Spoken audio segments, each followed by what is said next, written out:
오늘은 성령의 사람이여 성령의 능력으로 충만하라 라는 제목으로 은혜를 나누고자 합니다. 2025년도 여러분 어떤 계획을 세우시고 한 해를 시작하셨습니까? 네, 보니까 여러 가지 꿈이 있으신 것 같은데요. 네, 어떤 분들은 올해 내가 성경 일독은 해야지, 올해 이제 새벽기도 나와야지, 내가 주님 앞에 뭔가 헌신해야지 하면서 마음에 결단하시고 도전하려고 마음 먹으셨을 것 같습니다. 새해 첫 시작은 우리가 여러 가지 꿈을 꿀 수 있습니다. 그리고 그 꿈을 이루어가기 위해서 도전을 합니다. 그런데 이 꿈이 계획되고 시도하고 그 후에 이루어지기까지는 일련의 과정이 필요하고 필요한 요소들이 있는데, 그 필요한 요소가 잘 갖춰지지 않으면 완성이 되지 않아요. 성취가 되지 않아요. 우리 교회의 2025년도 표어가 성령의 사람이여 충만하라 라입니다. 첫 번째 무엇으로 충만하라 지난 설교에 나눴냐면 사랑으로 충만하라. 두 번째는요, 소명으로 충만하라 말씀드렸습니다. 사랑으로 충만한다는 것은요, 하나님을 사랑하고 이웃을 사랑하고 서로 사랑할 때 우리의 행동에 동기가 담겨져 있습니다. 그 동기가 나를 드러내기 위해서가 아니라 그냥 사랑하니까 그 사랑이 동기가 되어서 무엇인가 일을 하고, 소명으로 충만했을 때는 우리가 무엇인가 행하면서 그 사랑의 동기를 가지고 있을 때 시대적으로 또 그 지역적으로 내가 속한 그곳에 하나님이 독특하게 나를 통해서, 우리를 통해서 하시고자 하는 일이 있는 거예요. 어떻게 보면 그 우리를 향한 하나님의 계획이자 우리가 해야 할 일, 명분이 될 수도 있는 것이고 우리가 해야 할 당위성이 될 수도 있는 것입니다. 소명은 그런 거죠. 이 두 가지 것이요, 우리 안에 충만할 때 무엇인가 이 일을 계획하고 시도하고 도전하게 됩니다. 2025년도를 우리가 꿈꾸며 시작할 때 그것은 사랑의 동기가 되고 우리가 해야 될 마땅한 이유가 있기 때문에 무엇인가 도전하실 수 있을 것입니다. 그런데 이게 그 두 가지만으로는 성취가 되지는 않아요. 더 중요한 것이 있는데 그 바로 오늘 나누고자 하는 성령의 능력입니다. 능력이 있어야 되는 거예요. 그럴 만한 능력이 있어야 된다는 얘기죠. 예를 들어서 이렇게 생각해 보세요. 제가요, 오늘날 갑자기 목회를 내려놓고 나의 제2의 인생을 다시 살아보리라 하고 새로운 직업을 찾아서 떠난다고 해보십시오. 근데 제가 새로운 직업을 어떻게 생각했냐면, 사람들을 좀 살리는 일을 좀 하고 싶다, 사람들에게 희망을 주는 일을 하고 싶다 해서 의과대학을 한번 가보자.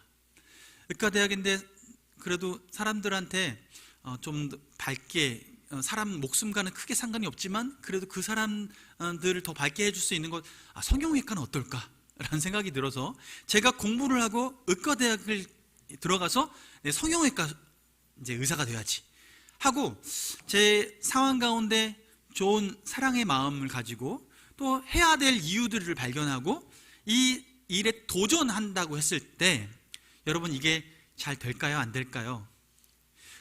저를 아시는 여러분이라면 되겠습니까? 안 되겠습니까? 왜 이렇게 믿음이 없으십니까? 좀 축복해 주십시오. 네. 그런데요, 안 될 거예요. 왜냐하면 제가 전에도 말씀드렸던 것처럼 저는 뭘 좋아한다고요? 수학 좋아해서 수학과 갔던 사람입니다. 근데 뭘 못했어요? 미술 그리는 거 잘 못했잖아요. 제가 성형외과를 간다고 생각해 보십시오.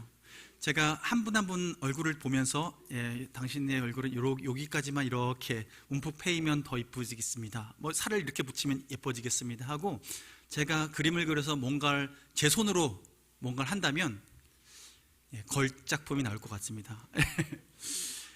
그 작품이 어떨까? 저에게는 그럴 능력이, 그 탤런트가 없는 거예요. 마땅치 않다라는 거죠. 동기도 좋고 그리고 당위성이 있어도 능력이 있지 않으면 안 된다라는 거죠.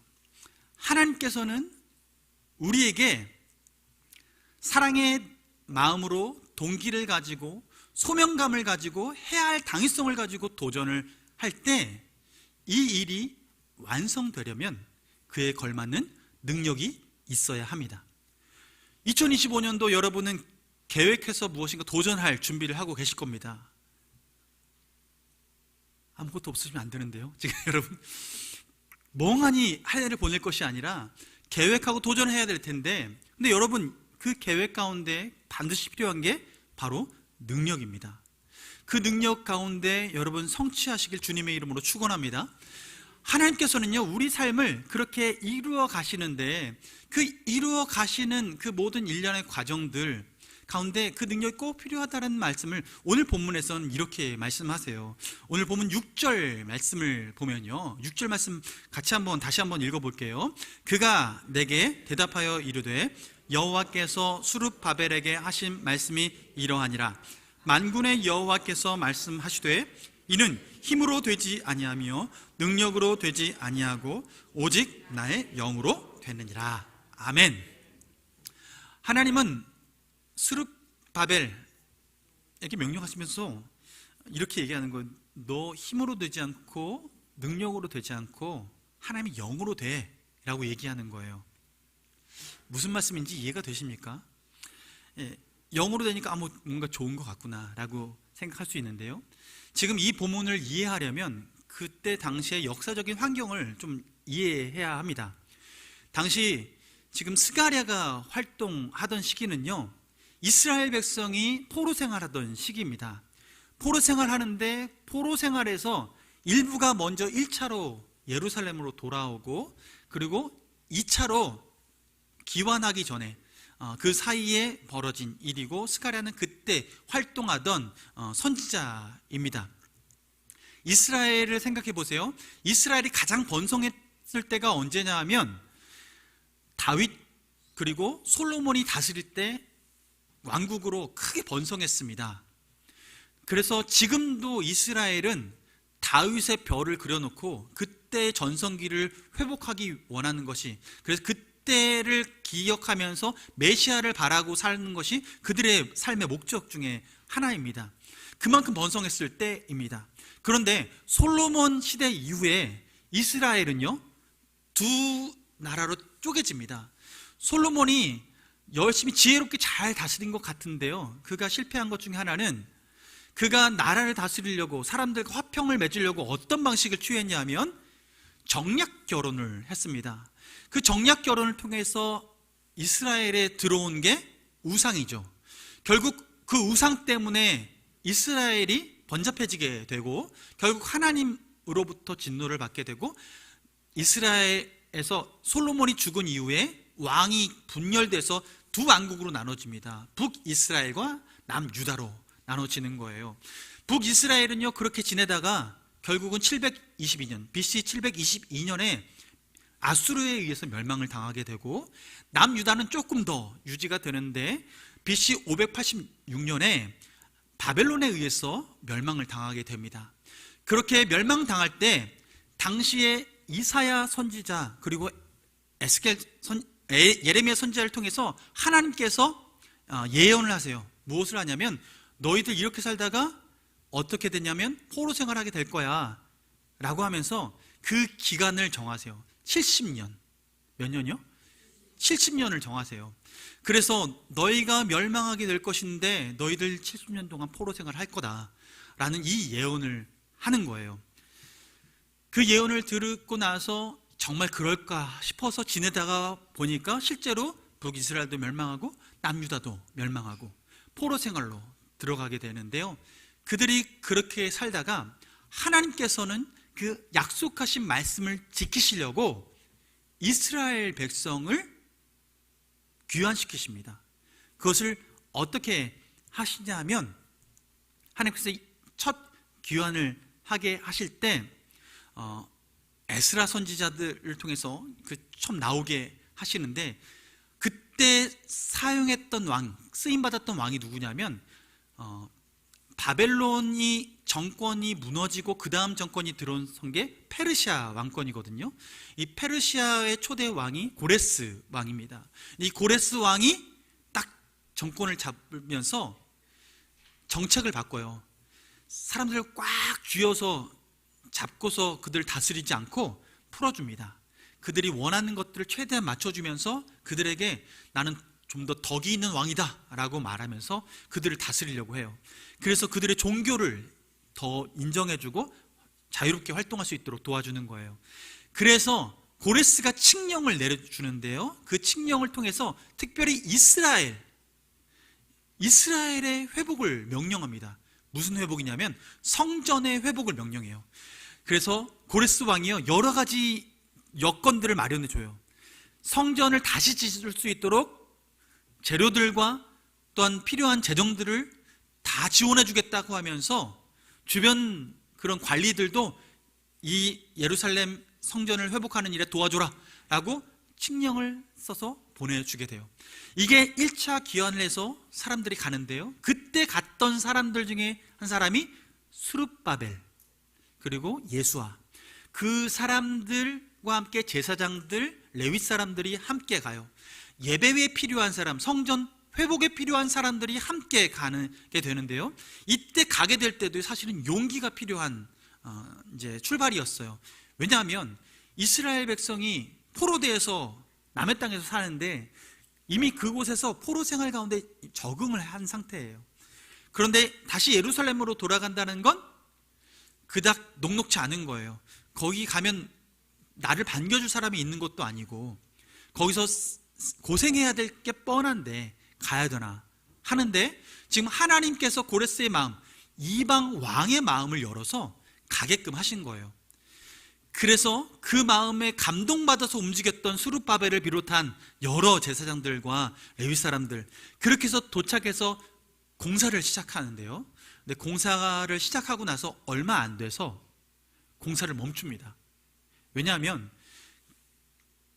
예루살렘에 이스라엘 백성이 포로돼서 빠져나간 그 후에 그 예루살렘을 누가 점령해 살고 있었냐면 그 주변에 이방 사람들이 들어와서 살게 됐어요. 그러니 이스라엘 백성이 갔다가 돌아왔을 때 이미 터잡고 있는 사람들, 이방 사람들이 남아 있는 거죠. 이방 사람들 입장에서 이스라엘 백성이 돌아와서 성전을 다시 건축한다고 했을 때 좋은 마음일까요? 나쁜 마음일까요? 나쁜 마음이에요. 좋지 않아요. 기분이 나빠요. 그래서 방해합니다. 공사가 진행되지 않도록 방해해요. 그래서 결국은 공사가 멈춰져요. 멈추고 16년이라는 시간이 흘러갑니다. 오늘 스가랴는 그 공사가 멈춰지고 다시 시작되려고 하는 그 시점에서 하나님께서 예언의 말씀을 보내주시는데요, 그때 활동했던 선지자가 바로 학개 스가랴. 학개 스가랴를 통해서 하나님께서 메시지를 주시는 거예요. 그때가 BC 520년 어간, 그 간에 이 일들을 이루어 가시는 거예요. 보세요. 지금 이 스가랴에게 6절 말씀을 주실 때 스룹바벨에게 하신 말씀이라 하면서 만군의 여호와의 말씀하시되 이는 힘으로 되지 아니하며 능력으로 되지 아니하고 오직 나의 영으로 되느니라 라고 얘기할 때, 지금 하나님께서 주권적으로 이스라엘에게 포로 생활한 이후에 되돌아오게끔 하시는 그 첫 출발을 어떻게 여셨냐면 이방인의 왕의 마음을 열어서 그 모든 성전의 회복을 할 수 있는 여건을 만들어서 출발하신 거예요. 그때 스룹바벨이 함께 움직였어요. 그런데 공사가 멈춰졌죠. 멈춰지는 동안 이스라엘 백성은 뭘 했을까요? 네, 자기 살기 바빴어요. 하나님이 처음 명령하신 이방인의 왕을 통해서 정말 공사하고 그 회복하기 좋은 환경을 만들어 줬지만 도착해서 자그마한 그 방해 세력에 의해서 결국 그들의 마음이 무너지고 공사가 멈춰진 거예요. 그 후부터는요, 공사보다는 삶의 1순위가 뭐냐면 나 먼저 살자, 나 좀 살아보자, 내가 여기서 내가 살아야 뭐 다른 사람도 살리지 하면서 모든 초점이 자기에게 딱 맺혀진 거예요. 그러니 지금 그들의 마음이 흩어지고 자기 살기에 바쁜 삶을 살아가는 그들에게 하나님은 스가랴를 통해서 이 성전 회복, 성전을 다시 짓는 일을 다시 시작하게 하시는 거죠. 시작을 누가 하셨습니까? 하나님이 하셨어요. 여러분, 그 끝마무리는 누가 하실까요? 하나님이 하실 거예요. 그런데 중요한 건 이 모든 일의 시작과 끝, 그런데 그 과정에서는요, 결코 하나님이 혼자 하지 않으십니다. 하나님이 혼자 하신 일은요, 이 땅에 창조하시는 일을 혼자 하셨어요. 그런데 그 창조 이후에 마지막 창조, 인간을 창조하신 이후에는요, 하나님께서는 다시 오실 그날까지 우리가 뭘 하길 원하시냐면 함께 사역하길 원하세요. 함께 동역하길 원하세요. 그래서 모든 일들은 하나님이 시작하셨지만 하나님과 우리가 정확하게 동역해서 주님의 일들을 이끌어가지 않으면요, 모든 일이 멈춰지게 돼 있어요. 하나님이 능력이 없어서일까요? 아니에요. 하나님은 우리와 함께 하시고 싶어서이신 거예요. 하나님이 우리와 함께 하시려고 하실 때, 그렇다면 우리가 무엇을 구해야 되느냐? 지금 스가랴 예언을 통해서, 지금 스룹바벨을 통해서 시작된 이 공사가 아직 끝마무리도 짓지 않고 시작했다 멈춰진 이 순간에 이것이 다시 되어지려고 한다면 우리가 구해야 될 것이 무엇인가? 바로 하나님의 영을 구해야 된다는 거예요.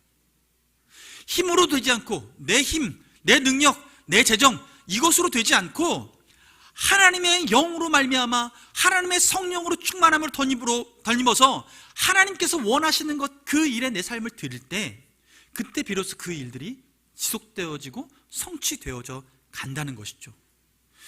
그래서 이 일들은 그렇게 진행되는 거예요. 여러분, 하나님은요, 하나님의 일을 결국 그래서 하나님의 백성과 함께 하나님의 영이신 곧 성령님과 함께 이 일들을 이루어가게끔 하십니다. 사사시대를 보세요. 사사시대는요, 아직 나라가 이루어지지 않은 그 시대에 이스라엘을 이끌어갈 때, 지도자가 없는 그때에 외부의 침략으로부터 이스라엘을 보호하기 위해서 사사들을 세우십니다. 히어로를 세우는 거예요, 영웅들을. 그래서 이스라엘을 구원하시고 위기 가운데 연명해 갈 수 있도록 도우시는데, 그 사사 중에서 유명한 사람 중에 이런 사람이 있습니다. 손이 세 개는 아닌데 삼손이란 이름이 붙여진 사람이 있어요. 삼손이 사사였습니다. 삼손은 블레셋 군대로부터 이스라엘 백성을 보호하는 그 일에 쓰임을 받았어요. 그런데 그 삼손이 뭐가 세요? 힘이 세죠. 힘이 센데 그 힘의 근원은 어디서 옵니까? 머리카락에서 옵니까? 네. 삼손이 그 머리를 기른 이유는 한 가지입니다. 그 부모가 이 자녀를 나실인으로서, 구별된 사람으로서 하나님이 쓰시기에 마음껏 쓰시라고 구별해서 하나님께 드렸어요. 그런데 그 하나님께 드렸다라는 그 증거로 무엇을 삼았냐면 머리를 자르지 않은 거예요. 머리카락을 자르지 않았어요. 머리를 쭉 기르게 했던 거죠.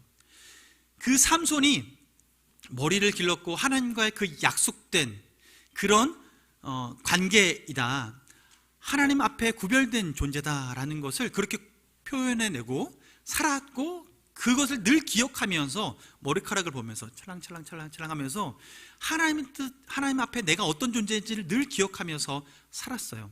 근데 실제로 삼손이 능력을 입고 블레셋 군대를 쳐서 이기는 모든 상황에는 머리카락 가지고 싸우지 않았어요. 사사기 말씀 보면요, 15장 14절 15절 말씀에 이런 말씀이 있습니다. 삼손이 레이의 이름에 블레셋 사람이 그에게로 마주 나가며 소리 지를 때 여호와의 영이 삼손에게 갑자기 임하심에 그의 팔 위에 밧줄이 불탄 삼과 같이 그의 결박되었던 손을 떨어진지라. 삼손이 나귀의 새 턱뼈를 보고 손을 내밀어 집어 들고 그것으로 1000명을 죽이고 라고 얘기해요. 삼손이 1000명의 사람을 나귀 턱뼈 하나를 가지고 죽이는데요, 근데 이 죽이는 힘이 어디서 나왔습니까? 하나님의 영으로부터 나왔습니다. 사사기 15장 16장 쭉 읽어보면요, 삼손의 힘은 어디서 나왔느냐면 하나님의 영으로부터 나왔습니다. 하나님의 영이 임하자 그가 사사로서의 역할을 능히 감당해내는 거예요.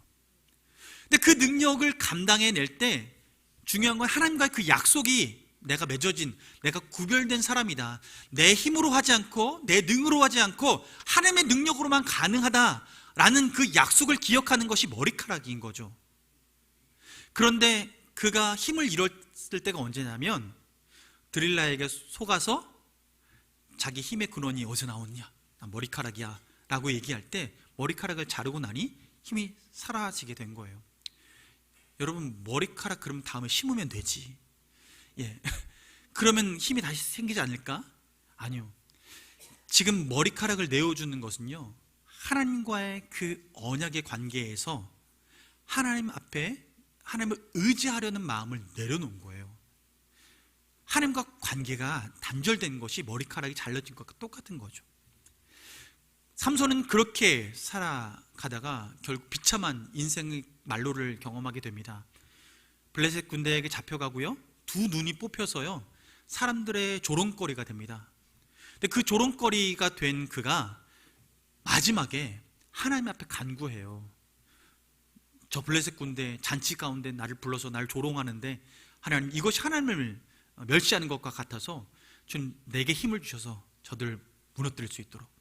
그래서 두 기둥 사이에 그 서서 힘을 써서 기둥을 무너뜨리고 그 집이 폭삭 무너앉게 돼서 그곳에 있었던 블레셋 사람들이 다 죽게 되는데, 그가 살아 생전에 죽였던 사람들보다 훨씬 많은 사람들을 죽였다라고 성경은 기록하고 있습니다. 그런데 이때 하나님께서 그 삼손에게 능력을 주시고 이 일이 이루어지게 된 그 힘을 다시 얻게 된 그 상황을 성경은 어떻게 기록하고 있냐면 사사기 16장 22절 말씀에 이렇게 말씀하십니다. 그의 머리털이 밀린 후에 다시 자라기 시작하니라. 머리털이 밀린 다음에 어떻게 됐어요? 다시 자랐대요. 다행이에요. 탈모가 아니었어요. 예, 다시 자랄 수 있는 힘이 있었어요.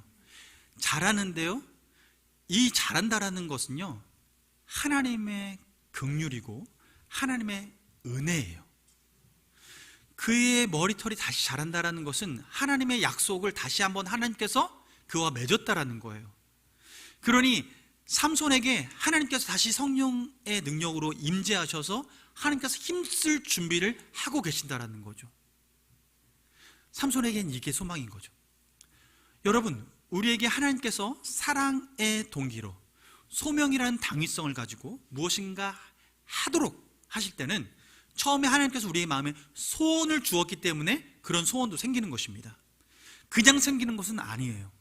그런데 중요한 건 그 일을 이루기 위해서는 우리 안에 삼손에게 머리털이 자라는 것처럼 우리 안에 성령의 임재하심의 사모함이 넘쳐야 합니다. 하나님의 능력이 우리 안에 넘쳐나야 되는 거예요. 그 소명의 인식 가운데 우리가 살아가는 거죠.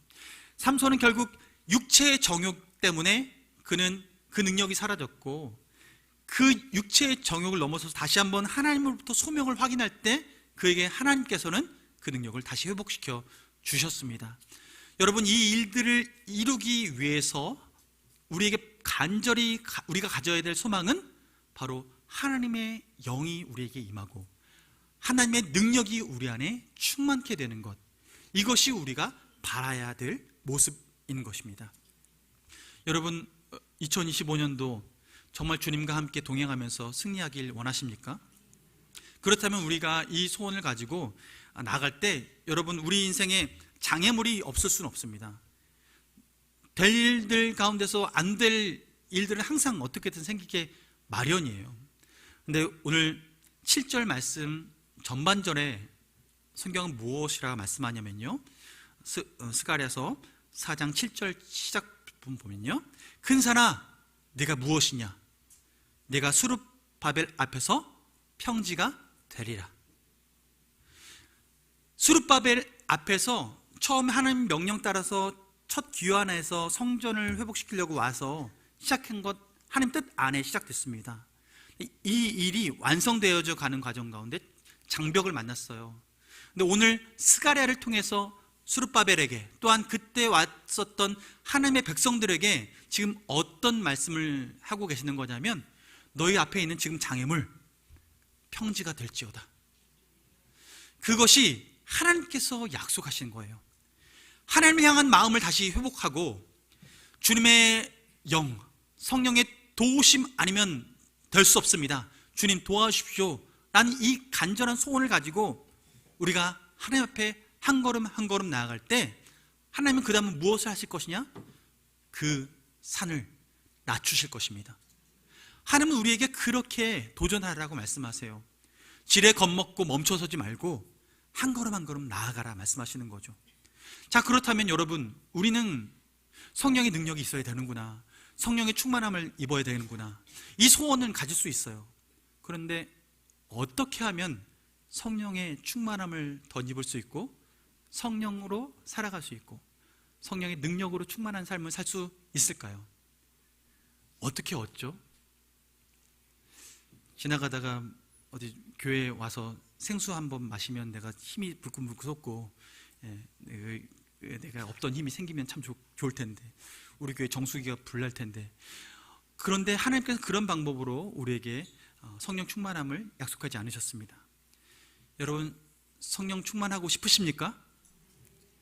아멘이시면 아멘. 오늘 성가대 찬양도 있었는데 아멘 아멘 아멘. 예, 우리가 하나님 앞에 성령의 충만함으로 살아가길 원하십니까?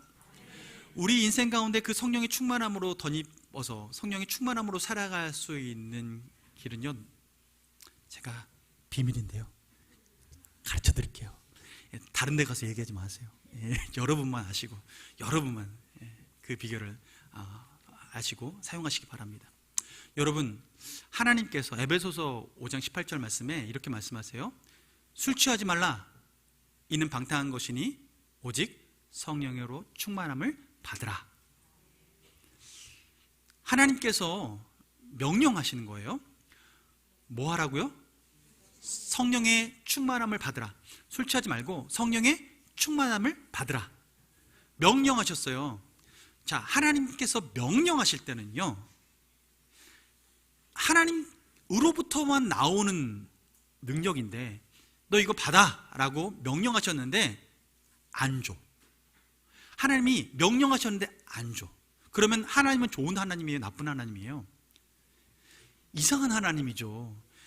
준다고 이렇게 해서 받아라 명령했는데 안 줘. 이거는 이상한 거죠. 공 받아 하고서 던졌는데 공을 안 줘. 뭐 장난하자는 건가 할 수도 있잖아요. 그런데 우리 하나님은 말씀하신 것을 반드시 이루시는 하나님이십니다. 그런데 그분이 받으라 라고 했을 땐 준다 라는 거예요. 이게 전제되어 있는 명령이에요. 믿으십니까? 하나님께서 명령하실 때는 반드시 그에 대한 약속이 있는 거예요. 주실 거란 약속이 있는 거예요. 이것은 성품과 관련되어 있는 거죠. 명령하는 자의 성품과 관련되어 있어요.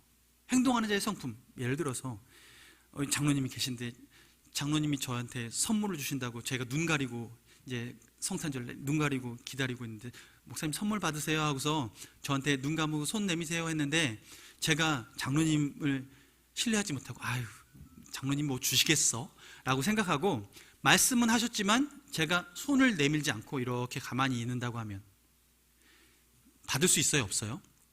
못 받아요.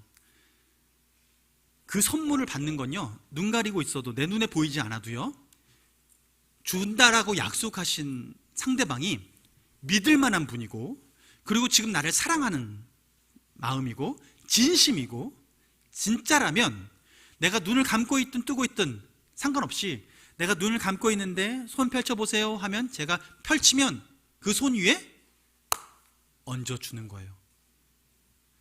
감사합니다 장로님. 네. 믿음으로 받는 거죠. 여러분, 하나님이 주시는 선물은 무엇으로 받냐 하면 믿음으로 받아요.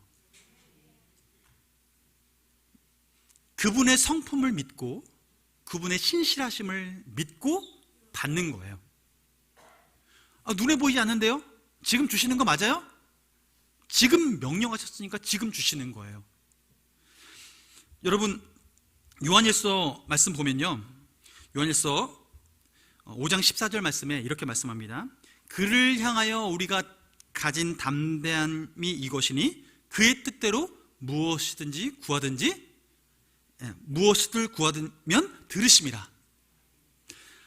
그의 뜻대로 무엇을 구하면 들으심이라. 어떻다고요? 그의 뜻대로 무엇을 구하면 들으심이라. 하나님은 들으시는데요, 우리의 욕심대로 구하는 걸 듣지 않으시고 하나님의 뜻대로 구하는 것을 들으신다는 거예요. 성령 충만함을 받는 것은 하나님의 뜻일까요? 아닐까요? 하나님의 뜻이에요. 여러분, 우리 모든 인류가 구원받기 원하시는 건 하나님의 뜻일까요? 아닐까요? 하나님의 뜻이에요. 여러분, 구원받는 원리와 성령 충만함을 받는 원리는 동일합니다. 구원 어떻게 받습니까? 믿음으로 받습니다. 주님께서 우리를 구원해 주시겠다고 약속하신 이 구원의 약속을 믿음으로 받는 거예요. 우리가 누릴 수 있는 거예요. 성령 충만함은요, 주시겠다고 약속하셨고 받으라라고 약속하셨으니 이것이 주님의 뜻이니 주님, 내가 받아 누리겠습니다. 믿음으로 받고 살아가는 거예요. 어떻게 살아가는 거냐면 베드로전서 4장 11절 말씀을 보면 이렇게 말씀해요. 만일 누가 말하려면 하나님의 말씀을 하는 것 같이 하고, 누가 봉사하려면 하나님이 공급하시는 힘으로 하는 것 같이 하라. 이는 범사에 예수 그리스도로 말미암아 하나님이 영광을 받으시게 하려 함이니 그에게 영광과 권능이 세세에 무궁하도록 있느니라. 아멘. 누가 말하려면 하나님의 말씀을 하는 것처럼 하고, 봉사하려면 하나님이 공급하시는 그 힘으로 하는 것처럼 하라라는 거예요. 여러분, 여기에 우리의 믿음이 있습니다. 우리가 섬기는 그 섬김에는요, 여러분, 내가 성령 충만한가? 아니요. 주님께서 약속하셨으니 주님께서 내게 마음의 동기를 주셨다면 주님께서 그에 마땅한 힘도 주실 것이라는 그 믿음을 가지고 발을 내딛는 거예요. 그럴 때 하나님께서 홍해의 물을 갈라주시는 것이고 요단강물을 갈라주시는 것이고 하나님께서 무리를 걷게 하시는 이 놀라운 일들이 벌어지게 되는 것이에요. 하나님은 우리에게 그렇게 걸어가라 말씀하시는 거죠. 신앙생활, 믿음생활, 주님 안에서 성령의 능력으로 감당해내는 것은 주님께서 주시는 힘으로 내가 지금 도전합니다, 이 마음으로 나아가는 거예요. 여러분, 2025년도 여러분은 어떤 꿈을 꾸고 계십니까? 성령의 충만함으로, 성령의 능력으로 그 일들을 성취하시기를 주님의 이름으로 축원합니다. 이 일을 이루기 위해서는 여러분 성령 충만함을 간구하십시오. 그리고 믿음으로 주님께서 약속하신 분이 친히 주시겠다고 약속하신 그 약속을 이루실 거라는 것을 믿고 받은 것으로 여기고 행동하시기 바랍니다. 우리가 믿음으로 말미암아 구원받아서 오늘도 구원받은 자처럼 살아가는 것처럼 성령 받은 자로, 성령 충만함을 덧입은 자로 믿음으로 살아내고 그 안에서 능력으로 하나님께 영광 돌리는 삶을 살아내기를 주님의 이름으로 축원합니다.